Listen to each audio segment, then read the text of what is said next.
Good. So, thank you for joining the ECB's In Focus webinar series. Today, our speaker is Sergei Guriev, who is a professor of economics at Sciences Po in Paris, after having served as chief economist at the EBRD, and before that, rector of the new economic school in Moscow.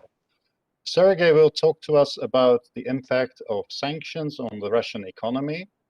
Do these sanctions have their intended effect? How long can Russia withstand such sanctions? And how, above all, does it affect what is going on in Vladimir Putin's mind? Sergei is an ideal speaker on the topic. Having been educated in both physics and economics at the best Russian schools, he returned to Russia after having worked at several top US universities. In Russia, he grew the new economic school into the leading school in economics of the country, and also served on the boards of many Russian companies and organizations. He's therefore ideally placed and uniquely familiar with the working of politics in Russia and the functioning of its economy. He left Moscow for Paris in 2013 for political and security reasons. Sergei has published widely on the political economy of Russia, and his forthcoming book on spin dictators, published by Princeton University Press, could not have been timelier. The format of today's one-hour webinar is as follows. Sergei will give a presentation of about 45 minutes, followed by 10 to 15 minutes Q&A, and I will have the pleasure of collecting your questions via the chat function. Sergei, the floor is yours. Thank you very much, Luke, for inviting me. It's a great honor and pleasure to talk to such a great audience. I will try to address all the questions that Luke has mentioned. I may or may not be able to do that. Luke, do you see my screen? Is it full screen? We can see it very well. Thank you. Good, thanks. One of the things I would say is, as usual, we know much more about the past than about the future, and the future today is really, really uncertain. But let me still start with the past, because we need to understand what Russian economy was before the war, because the impact of the sanctions really depends on which elements of Russian economic model, sometimes called economic fortress Russia, sanctions managed to destroy. So Russian economy before the war, unlike many other emerging markets, had a very interesting contrast between microeconomics and macroeconomics. In terms of investment climate, in terms of microeconomic incentives, competition, business climate, Russia was not doing very well. And that, of course, had a toll on economic growth.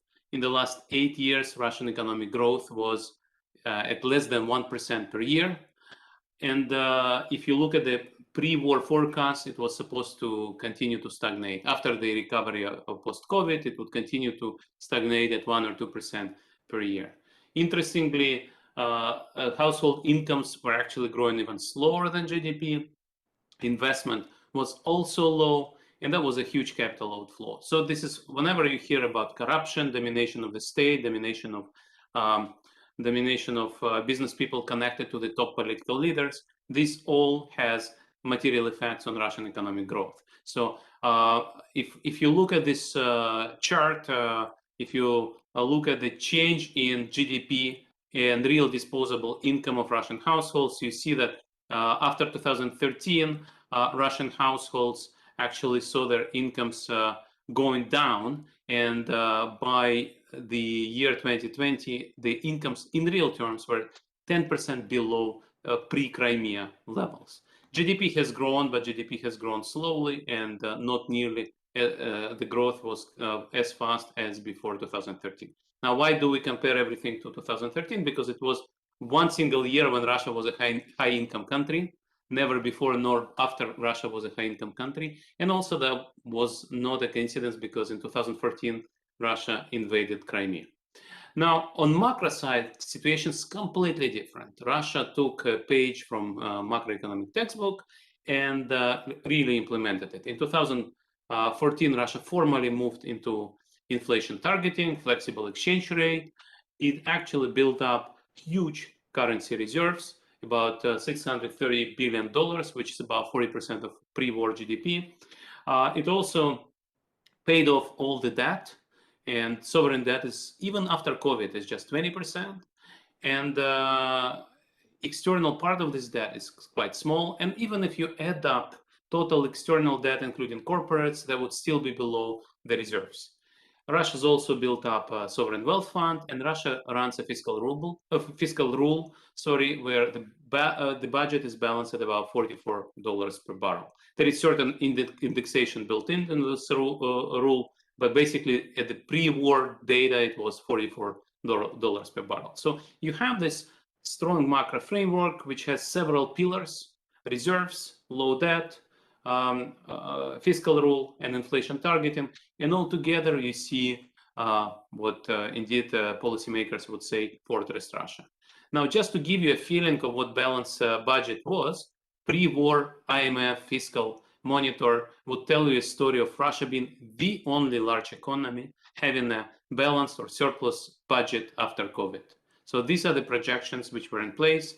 Russia was supposed to balance its budget right away after COVID because, and this is something that Luke has mentioned, in Vladimir Putin's mind, this fortress Russia, this independence of external financial players, is part of Russia's sovereignty. Now, let me tell you that people now think that Russia is a huge country, which it is. It's the biggest country in terms of territory. It's a much smaller country in terms of population, and it's a much smaller country in terms of economy. And so if you compare it to other emerging markets, in the last 8 years, Russian share of global GDP in nominal terms has actually declined from 3% to 1.7%. What's happening now with the ruble losing its value, things are even more difficult to imagine, but it's a completely different story from other emerging markets which were catching up to the West. Russia was actually lagging behind, and its share in the global economy was falling behind. Now, one thing I would mention, Russia is now, well, not now, before the war, Russia was in the middle income trap. And I actually do research on South Korea, and South Korea is an example which shows how you can escape middle income trap. When in 1998, South Korea had a crisis, previous model fell apart, or at least lost steam. South Korea reinvented itself, welcomed foreign investment, reintroduced enforcement of competition, so on and so forth, and continued to grow. If you compare Russia and South Korea with a gap of 11 years, before 2008 crisis, Russia was kind of moving in sync with South Korea 11 years earlier, but then after 2008-9 crisis, and especially after 2013, Russia just started to stagnate. Just to show you that there is a lot of lost growth accumulated in Russia even before. Now, that brings us to a question, what does Mr. Putin maximize? And the answer is, in principle, he loves economic growth, but if you need to introduce better political and legal institutions which create an opening for independent middle class, maybe he doesn't like that too much. And so stagnation per se is not bad for him. What is bad for him is when stagnation leads to losing popularity. And this is a chart from an independent pollster, Levada Center, which shows you popularity of Mr. Putin. And you see, as Russian growth model was losing steam, his popularity was coming down. Then he saw an opportunity when annexation of Crimea took place. His popularity went up from 60% to 90%. And then it was starting to come down again because incomes were not growing. Then Mr. Putin won the election again in 2018, and he used this first year of his new mandate for reinstalling the same government, but also raising retirement age that really hit his popularity. The same happened with COVID. Then he put Mr. Navalny, first he tried to poison him, then he put him in jail, and his popularity kind of was in the 60% range. But then as he started to play these geopolitical games again, his popularity started to grow, and now it's at 70%. Actually, in March, I expect it to be even higher because of these issues that Luke has mentioned regarding to spin that modern dictators utilize. In any event, this is the best window into Mr. Putin's mind, and you may say that, well, Mr. Putin used Crimea, it really worked, and then his popularity was coming down, and so he needed another short victorious war. And so this war is not short, is not victorious, but it's already paying off in terms of popularity. And so in that sense, these things need to be kept in mind when we talk about economics. It's not just economics. Now, another thing, since we talk about sanctions, as I said, we know much more about the past than about the future. So I'll give you a survey, a brief survey of what we know about the impact of the previous round of sanctions on Russian economy. And the story is very simple. The sanctions introduced after Crimea did have an impact, but this impact was not large. We are talking about the total impact of 1 percentage point of GDP. Well, you can say it's a lot of money, but even if Russia is growing at 1% per year, over the course of several years, 1% of GDP is not a major thing. So you would say, why Russia was hit so badly in 2014? Because sanctions coincided with oil price decline, and that actually many Russians think that 2015 recession was driven by sanctions, but actually mostly it was driven by oil price decline. Okay. So now we have a new round of sanctions. This round of sanctions is mostly unexpected. So the world, the markets, did price in quite a bit of sanctions before the war. And so by now we think that Mr. Putin has made this decision to go to war without consulting his economic team and without telling his economic policy team, including the central bank.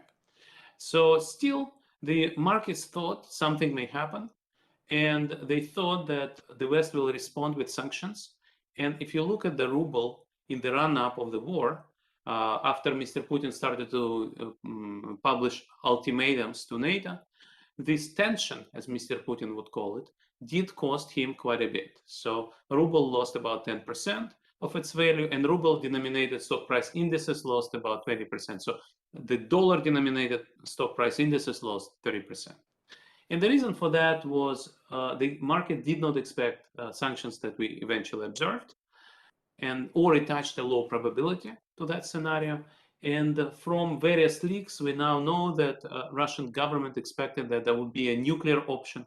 Things would go really badly if Russian financial system is completely switched off SWIFT.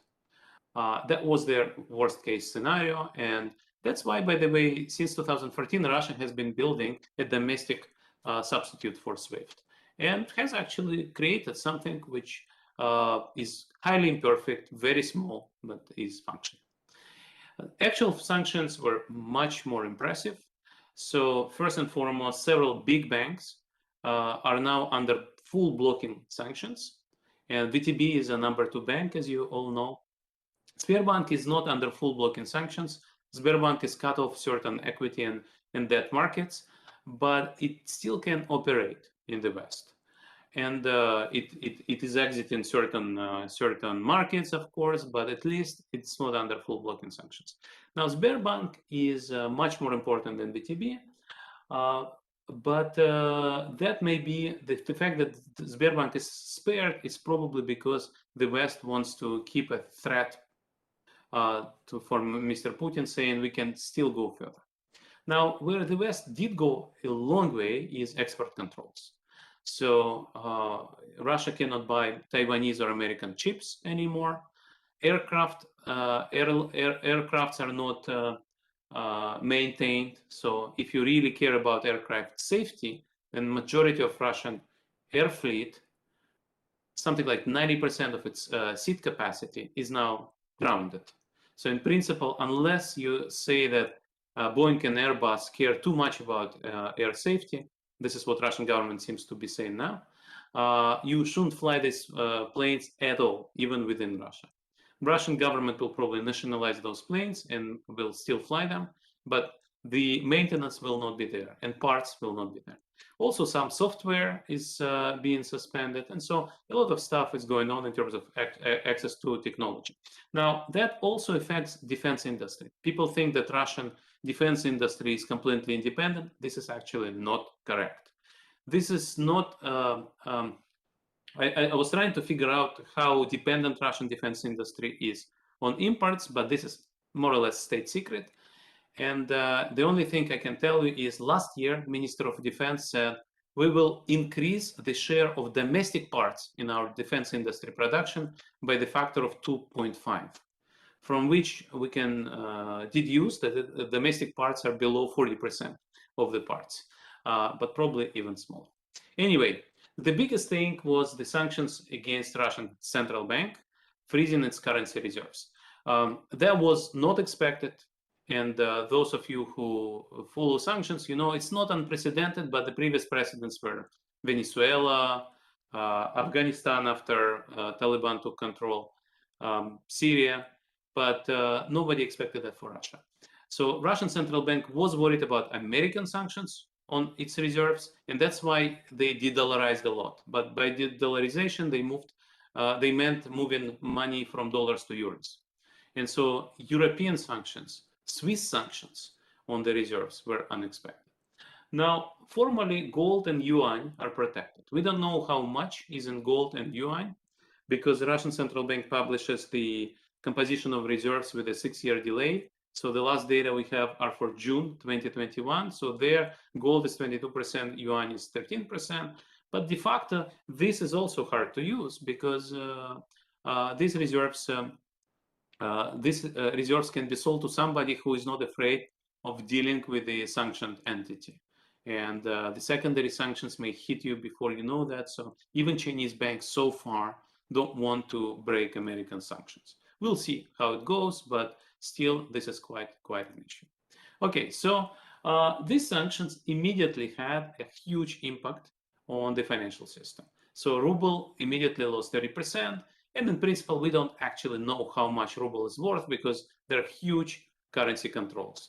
So if you're a Russian citizen and if you have an account in Russia and outside of Russia, you cannot move money by wire anymore. What you can do, you can take out $10,000 in cash, and this number is for the next half a year until September. And then you can move it in cash across border if you can travel. Now, traveling is not easy because European airspace, for example, is fully closed to Russia, to flights from Russia. So you can fly through Istanbul or Dubai or some other destinations, but it's actually not easy. In any event, central bank also imposed constraints on foreigners who sell their assets and want to repatriate the receipts, and so on and so forth. Now, the transmission mechanism in Russia is from depreciation to inflation. The elasticity is something like 0.1, 0.2. So each 10% of depreciation should result in 1 percentage point of inflation. And we now have data for a couple of weeks. So the official data is inflation is 2% per week. In the first week after this and in the second week after this. So people who complain about inflation getting out of control in euro area should probably think about 2% per week and think about how hard it is to bring this inflation under control. Now, the stock exchange has been closed since February 28. Currency exchange kind of functions, but because of the capital controls, nobody really takes it seriously. Now, stock market will not reopen in any foreseeable future. That's what the central bank tells us. Now, some holders of Russian stocks and ADRs and GDRs can sell them outside of Russia. And we saw this fire sale of Gazprom or Sberbank, and we saw phenomenal falls. So Gazprom and Sberbank shares went down by factor of 30. So Sberbank shares in the end of the day were trading at something like 0.4 price earning ratio. You could buy the whole of Gazprom according to these valuations for $250 million. But these are, of course, not informative because right now it's not clear what you do with these pieces of paper. Now, one thing which I would like to show that people don't talk about much is how cheap ruble is given the high oil price. Now, ruble is an oil currency. Of course, your macroeconomists, you know that it's not just the terms of trade, it's also capital flows that affect the foreign exchange rate, currency exchange rate. But you see this phenomenal correlation since January 2011 until very recently between oil price on the left-hand side and ruble on the right-hand side. So on the right-hand side, I put dollars per ruble. So this is 3 cents per ruble, and this is 1 cent per ruble. And so you see that there was this correlation. Sometimes ruble was too cheap, sometimes it was too expensive. But starting end of 2020, we have a very interesting dynamic. Oil price just goes up and up and up, and ruble just stays flat. And then, of course, because of those tensions, it starts to lose value. But what is striking is it's not just that ruble lost a lot of value in the last months, but also that it did not accompany the oil price going up. And this is also the tension premium, if you like. The fact that Mr. Putin was increasingly repressive and anti-Western. He was concentrating the troops near Ukraine already in the spring 2021, and then was doing a lot of stuff which the West shouldn't have liked. You see this decoupling of oil from ruble. And if you ask me how much value ruble has lost, in principle, I can also tell you that instead of 100 plus rubles per dollar, it should have been 30 rubles per dollar at the level that we saw in 2013. So this is quite a decoupling, which tells you how much capital was taken out of the country and how many risks the markets were pricing in already before the war. Now, forget about finance. Let's talk about real sector, real economy. Or international economics as well. So one interesting disruption is, even though the oil embargo is not complete, US, which announced oil embargo, is a very minor consumer of Russian oil. The majority is consumed by Europe. There is no oil embargo in Europe, but the private sector is boycotting Russian oil and gas, and actually coal as well. And so this boycott is quite effective. So in recent weeks, we still don't have data, but people call traders and producers, and they see that first and foremost, Russian oil is trading at a $30 discount to Brent, which is unprecedented. Sometimes this discount would be $5 or $10, but never 30. And then it looks like that more than half of Russian oil exports are not being sold because of boycott by the customers. Now, International Energy Agency just published a forecast for April yesterday, and they suggest that Russia will sell half of its export in April. So about out of 7 or 8 million barrels per day, in April Russia will be selling probably 5. So the situation is not great.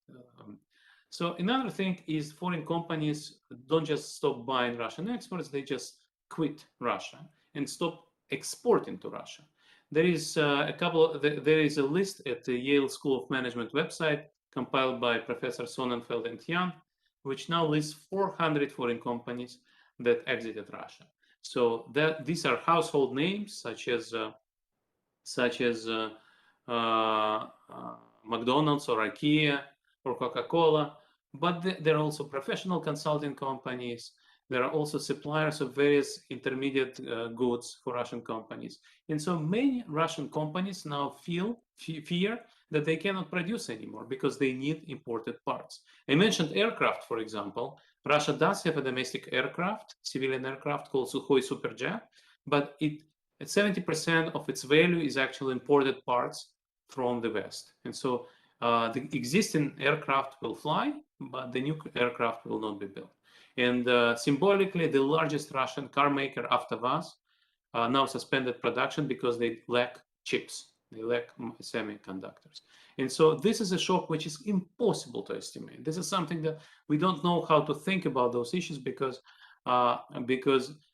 supply chains are disrupted, and we know from COVID that even if you think that you only have your neighbors supplying to you, it's very hard to figure out if your neighbors depend on imports or if their suppliers depend on imports. So there'll be shock waves throughout the economy.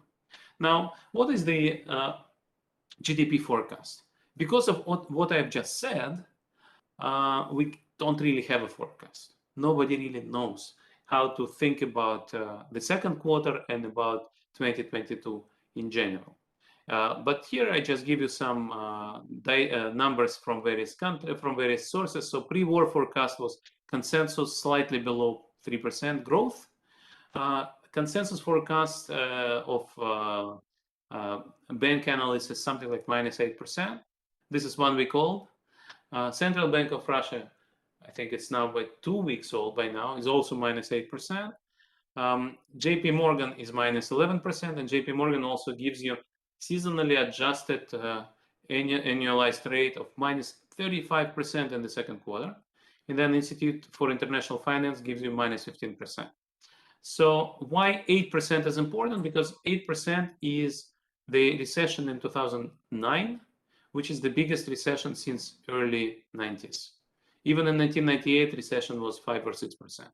So if we talk about -11 or -15%, symbolically, this is something that Russia has not seen since transition from Soviet Union to market.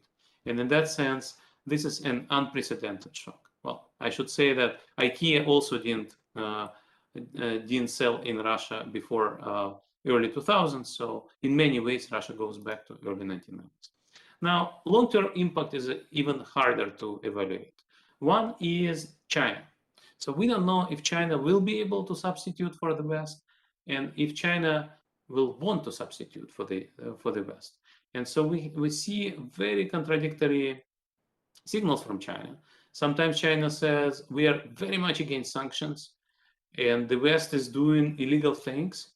But then they also say we support Ukrainian territorial integrity. We want immediate ending to hostilities, cessation of hostilities. Let's talk about peace.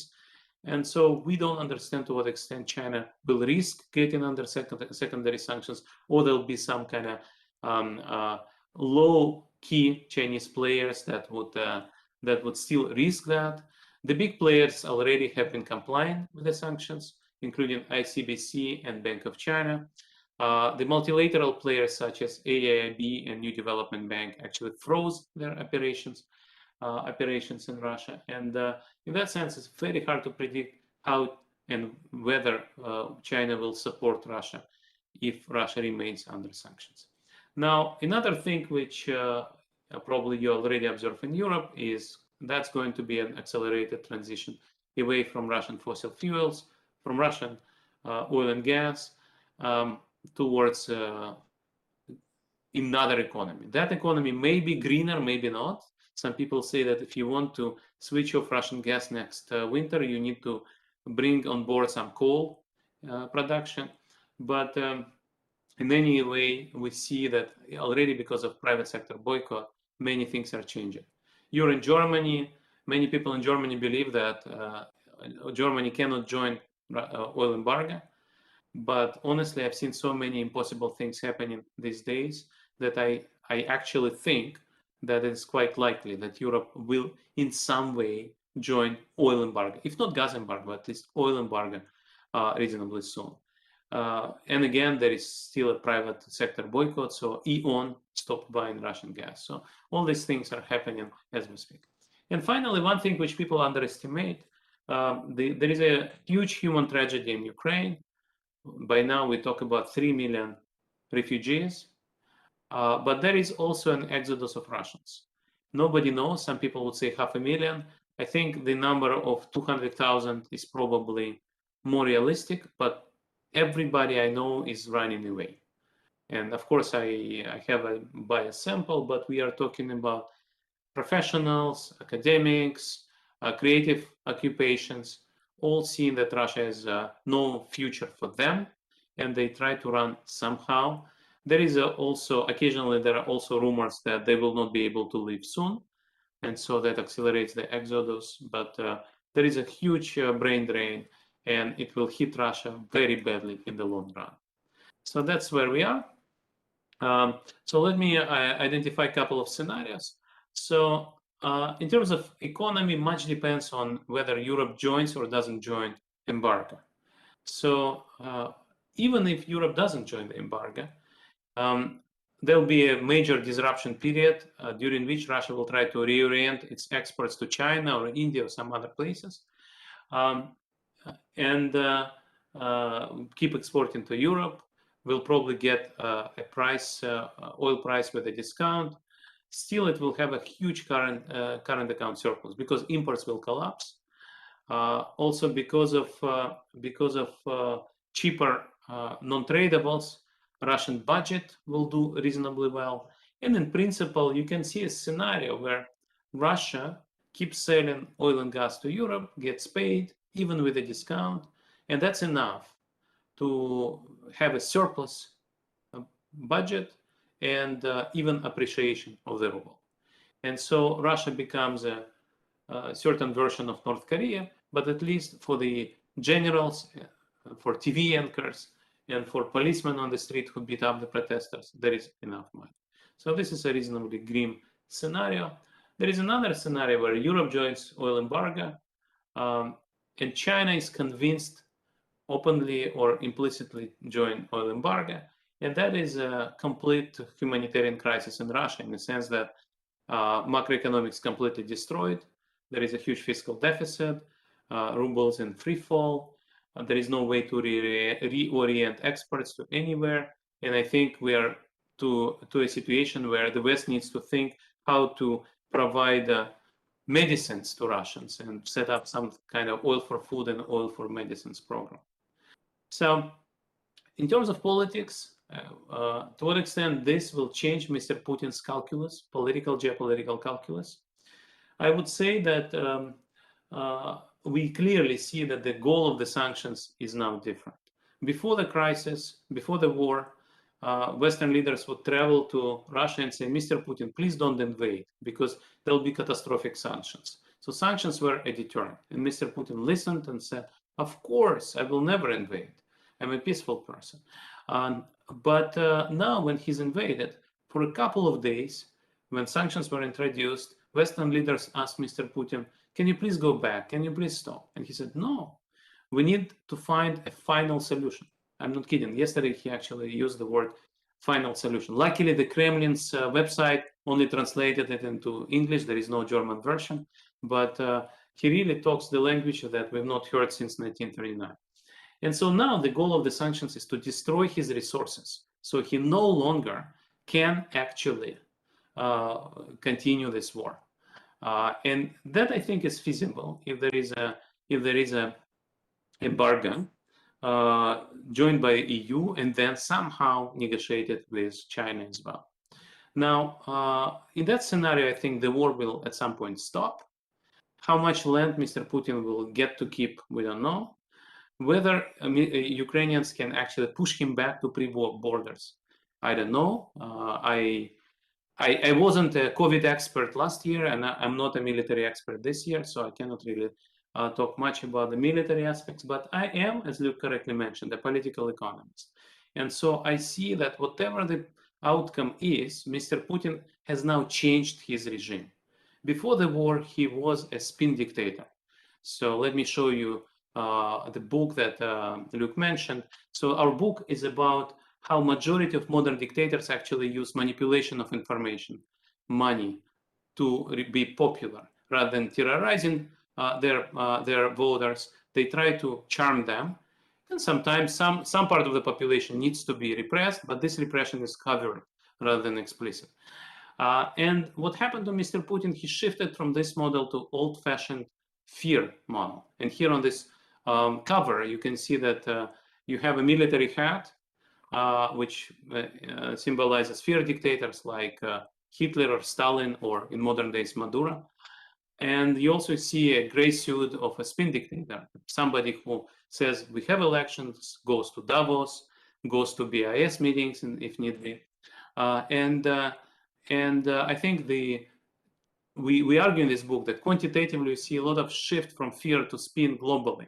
But sometimes you see reversals. And for example, Venezuela is an example where Chavez was a spin dictator and Maduro is a fear dictator. And this is something that we see happening with Putin as we speak. Independent media have already been closed. Most of social networks are blocked. And some social networks will probably be blocked next week. Remaining social networks such as YouTube and Telegram will be blocked next week. And yesterday, Mr. Putin literally started to talk about cleansing Russia of national traitors. Again, there are many Germans in the room. I'm sure you know how to translate national traitors into 1939 German. So things are pretty scary. But I think we are now not talking about change of the regime, in the sense that getting rid of Mr. Putin is very, very hard unless he has a catastrophic military defeat in Ukraine. However, depriving him of resources to continue this war may slow down or stop the war and force him to negotiate some kind of peace. This peace may not be what Ukrainians want. They may not get the land that they used to control before the war, but at least the war will stop simply because he doesn't have resources to continue. When unhappy Russian public gets rid of Mr. Putin is a question that, as a scholar of non-democratic regimes, I cannot answer. Everything we know about regimes like this is there is no linear relationship between popularity and political turnover. These regimes may survive for years or even decades using repression and propaganda, terrorizing their population into submission. They may also collapse very quickly. But as I mentioned, for example, Maduro has been in power since 2014 with very catastrophic economic performance. His GDP is half of what it used to be. 20% of population left the country. Still he's in power. And so the same may happen in Russia. And we don't know how long this regime will last. But at least I think the West can do quite a bit to stop the war in economic terms. And this is, I think, something that luckily is being discussed now in Germany, like in other European capitals. Let me stop here and take your questions.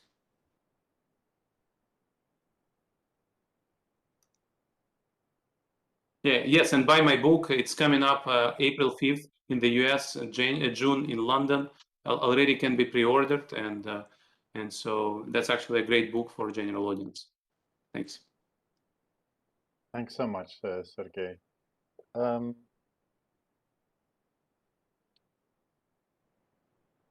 So I see that several board members have joined. So first we want to give them the opportunity if they have any questions at this point.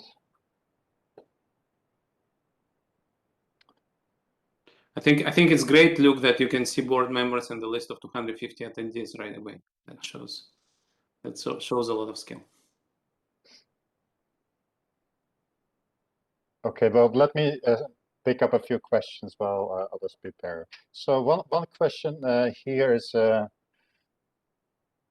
guess this relates to your previous role at the EBRD, but someone is asking about the role of the EBRD and the continued presence in Russia. So it's at least the understanding of this person that the EBRD has taken a stance to keep existing projects going and funding and not start any new projects. And so whether you think that EBRD should take a stronger stance, and in general international organizations vis-a-vis financing of existing projects.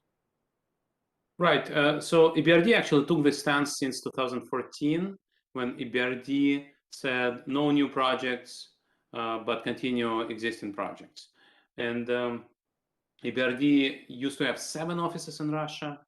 By the time I left EBRD in 2019, there was one single Moscow office, and it was a shadow of its former self. And actually, a lot of people who worked in Moscow office worked for neighboring countries. Moscow is just a very convenient transportation hub.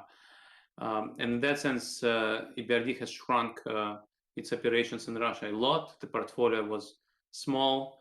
As for now, my understanding was that EBRD has voted to freeze all the projects. So I think even old projects will be stopped, and in Russia and Belarus, I should say. Now, one of the things people don't talk much about, by the way, that Putin just annexed Belarus de facto. So Belarus stopped existing as an independent state. Nobody's talking about that, but that's also part of what has happened recently. Now, EBRD had a huge debate on this. And the argument was EBRD works with the private sector mainly. And so we want to support the future the future competitive meritocratic elites or the current private sector businesses. They are not part of the regime, and yet there is some level, there is some red line you cannot cross, simply because if you work in this country, you cannot be a guerrilla fighter. So you work with the permission of the president, of the government. If they allow you to work in the country, that means that in net terms, they think that you're doing something good for them, right? And I talked to my EBRD colleagues, and they would say, maybe they make a mistake. Maybe Lukashenko doesn't understand that what we are doing is actually bad for him. And I would always reply, as a scholar of such regimes, he may not be a rocket scientist, but in staying in power, in political survival, he is an international grandmaster. And so you should be kidding yourself if you think that if he allows you to work in his country, that's probably good for him. So and in that sense, I think even before the war, there was a questionable issue. But right now, I think we are just back to 1939, and I think the way people think about this is, if you're taking a time machine, going to 1939, and you know what's going to happen next, what would you do? And I think this is what private companies are doing. They're exiting exactly because they think about 1940, 41, and Wannsee Conference 1942.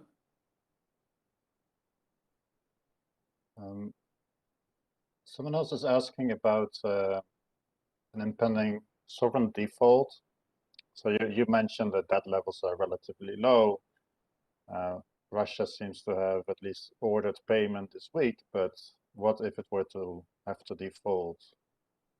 You think this is a non-event, or could this, if not hit Russia economically, would it affect approval ratings? So this is a non-event. Short answer is it's a non-event. It's an event for a bondholder. If your portfolio is invested in Russian bonds, you're in trouble. But it's a non-event in the following way. Russia would love to keep a good reputation in the debt markets, so it can go to markets and borrow again, but it's not going to borrow again anytime soon anyway. So default is a non-event for Russia. And the same will, by the way, happen with the planes. So the planes are now owned by leasing companies, insured by Western insurance companies. And so the Western companies said, can we get our planes back, please? And the Russian government said, since you are not allowing us to maintain those planes anyway, we'll just nationalize them. You can sue us, you can try to expropriate us abroad, but we just don't care. And I think, again, Russia doesn't care about accessing Western capital markets anymore, so the default is not an event. Now, within Russia, sometimes people are scared by the word default, because for them, default is 1998. And basically, Russians think that the meltdown of financial system in 1998 is due to default. What's happened in Russia now is default has not happened yet, but the meltdown's already happened. So all the bad things from 1998 have already happened on steroids. But default is still in the future. But in principle, if I were a Russian Minister of Finance, I wouldn't really think twice. Why should I pay my creditors if they are imposing so painful sanctions on me anyway? So, but that could be some negotiation still. But as I said, it's not huge, and in that sense, it's not a huge event even for the global financial market. So you explained that what Vladimir Putin cares first and foremost about is the approval rating, and then you explained that these financial meltdowns don't really hit those ratings. So what is it that could affect the approval rating, or in which way has the war so far affected it, and what going forward could bring it down? Right. So I think it's a key question. So in the long run, I'm pretty sure there'll be a negative impact on approval ratings. And we actually have a paper on looking at what popularity of non-democratic leaders depends on, and we run a global regression on global panel of countries, and we show that many things matter, and other things equal, bad economic performance also matters. Both objective and subjective. That's actually interesting. Sometimes dictators can create an illusion of good economic performance if they control media.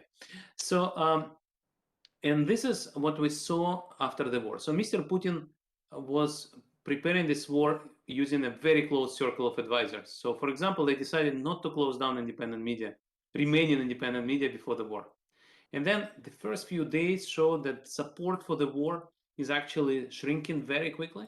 And so a week after the war, they simply closed down all independent media and introduced this law of pretty much military censorship. So if I tell you that what's going on in Ukraine is different from the official point of view, I can go to jail for up to 15 years, right?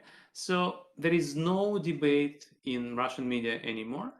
So propaganda has full monopoly. In that sense, it's not surprising that approval is now going up.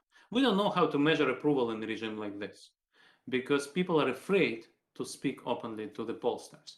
But if you just trust the polls, approval is now back to very high levels, maybe 75, 80%. So that's what makes Mr. Putin very happy. This is why he did that. This is why he moved to this new regime of fear dictatorship. And he also sends this message that if you're against the war, you're a national traitor, and you shouldn't be in this country. So I think we'll see a lot of developments like this, but in general, we see a move to a North Korean model. And people would say, don't be so extreme, maybe it's Iran. At the moment, Iran has a stock exchange, Russia doesn't have a stock exchange. So Russia is way past Iran at the moment. So Sergei, of course, part of what triggered the invitation was that, and also now listening to you, there seemed to be such a complete different paradigm that we use in the West versus what some people use looking at this from the East. And so if what you say is true that Putin is becoming a fear dictator, and in the West, there are lots of ideas floating around as to should we maybe still leave something on the negotiation table, maybe not go all the way in with the sanctions, maybe not indeed do the full-fledged oil embargo. Is that the right way to think about it, or is that what type of negotiation strategy basically would you recommend? So I think of course, spin dictatorships is slightly different, but the approval rating, as you just explained already, doesn't mean very much anymore. And if there's basically no way out to this full-fledged economic damage, what's sort of the way forward?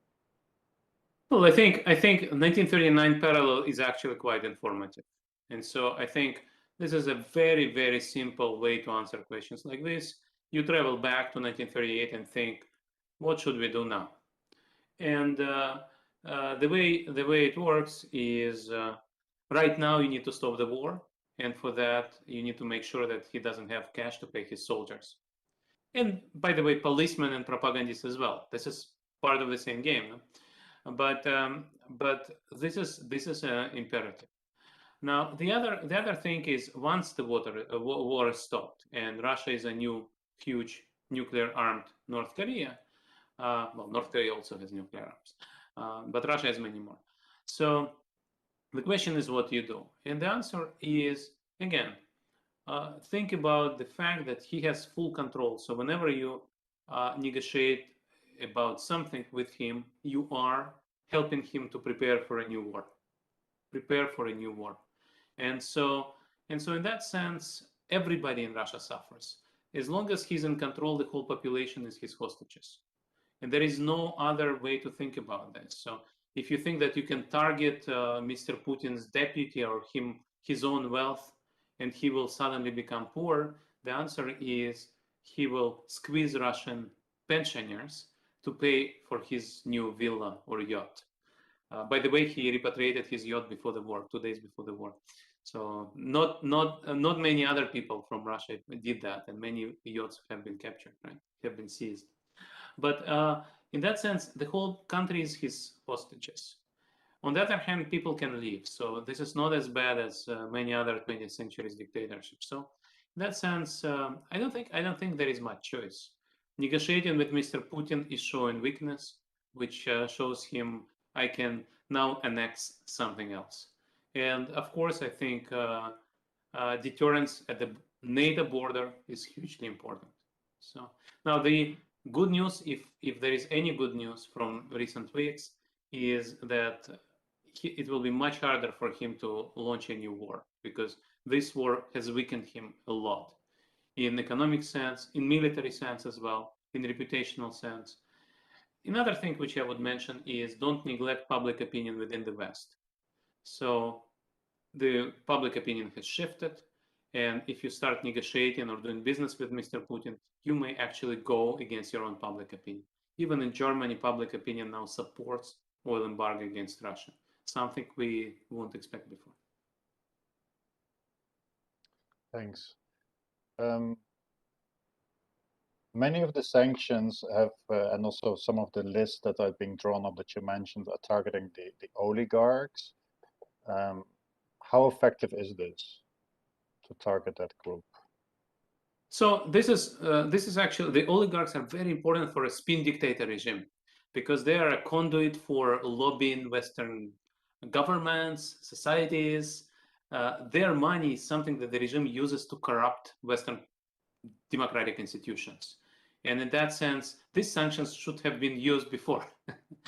But by now, if you seize all the assets of a Russian oligarch, it will not change the calculus of Mr. Putin. But on the other hand, again, I don't think you have any choice, because public opinion cannot see how a business person from Russia, who is a beneficiary of the regime, lives now in London and enjoys the wealth. So I think there is just no choice not to impose sanctions on oligarchs. But it's not going to make a difference to Mr. Putin's calculus. On the other hand, the more unhappy people around Mr. Putin, the harder it is for him. He needs to invest more in his own security. He needs to somehow compensate his friends who are unhappy because their yachts have been seized. So all these things are not trivial. They are not going to result in a coup, in a palace coup right away, but eventually it's costly for Mr. Putin if people around him are unhappy. So let me give you an example. I mentioned yachts. Mr. Sechin, as CEO of Rosneft, KGB man, really close friend of Mr. Putin, he didn't repatriate his yacht.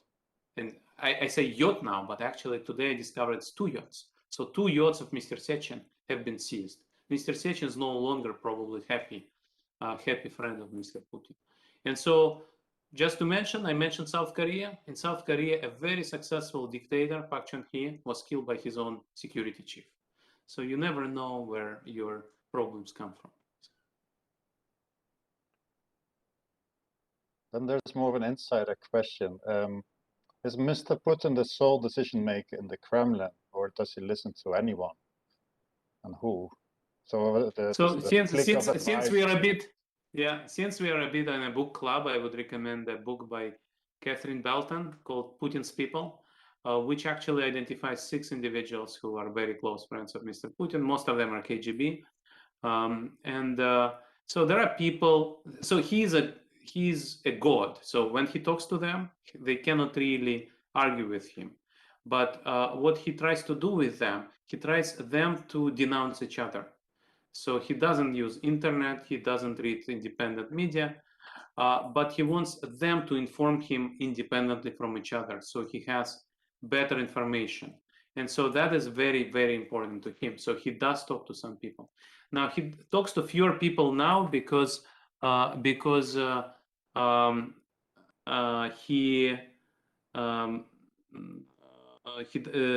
he's been in isolation because of COVID. But these 6 people he really cares about, and he talks to them, and he believes that they understand what's going on. Now that excludes economists, and you shouldn't be surprised that Russian economic policy making community was not prepared for sanctions. A lot of measures after the sanctions were introduced, a lot of countermeasures were completely improvised and still being improvised. So then I see that our president has included a message. I don't know, President, if you would like to ask the question yourself, or just go ahead.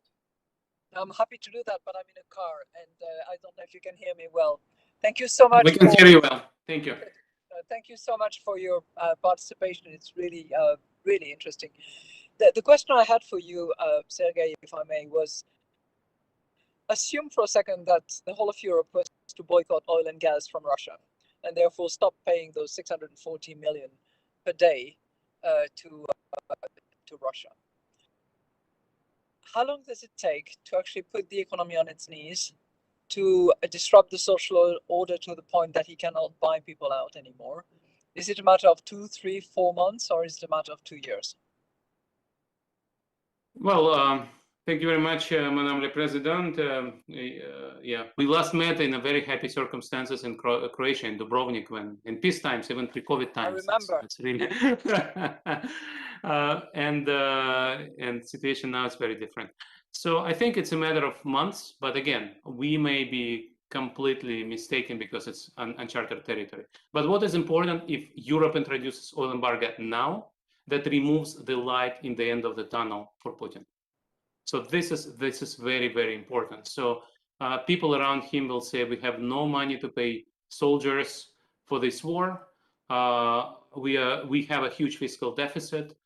We can pay them in rubles, but that will result in hyperinflation in 3 months, and that's the answer to your question, because that's the timing of inflation transmission of inflation shocks, monetary policy shocks, and inflation is now very high, right?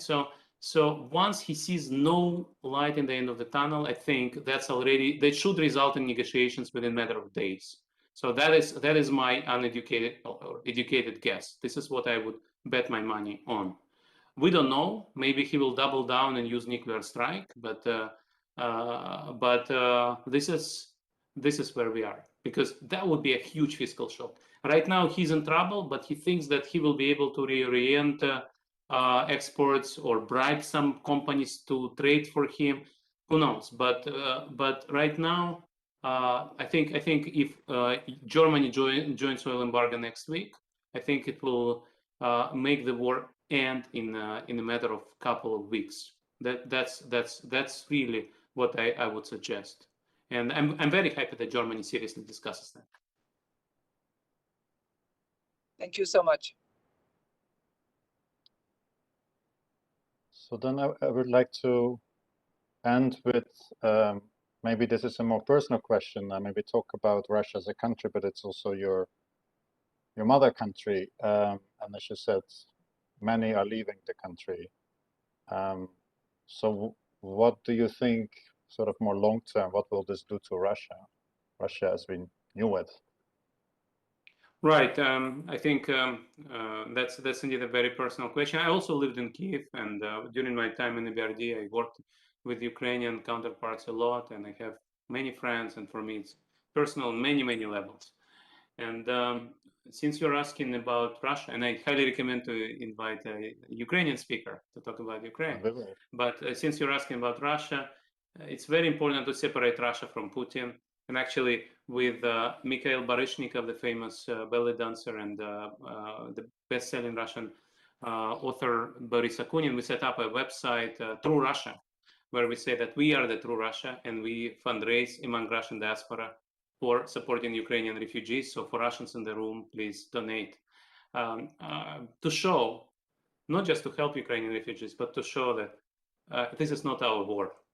Now, what happens to Russia afterwards when Mr. Putin is gone? I think it's 1945 all over again. I guess it's going to be a long reconstruction. It's not going to be easy, and we don't know how it looks. But I highly encourage people to think about Marshall Plan. You mentioned the EBRD. I'm sure EBRD will be part of that.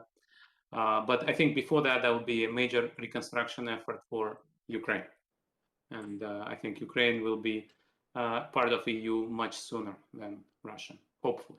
Anyway, but yes, it's this parallel with 39 and 45 is really, really informative on many levels. So, and we are both young people, Luke, so we will see that.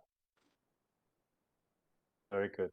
Thank you, Sergei, for this terrific talk and giving us a lot of food for thought. I will definitely follow up on several of your book suggestions, and we will, as I said earlier, also invite Ukrainian speakers and try to approach this from the different angles that it requires. So with that, thank you all for joining, and all the best to you. Bye now. Thank you very much for an interesting discussion. Thank you. Thank you for inviting me. That was a pleasure. Thank you.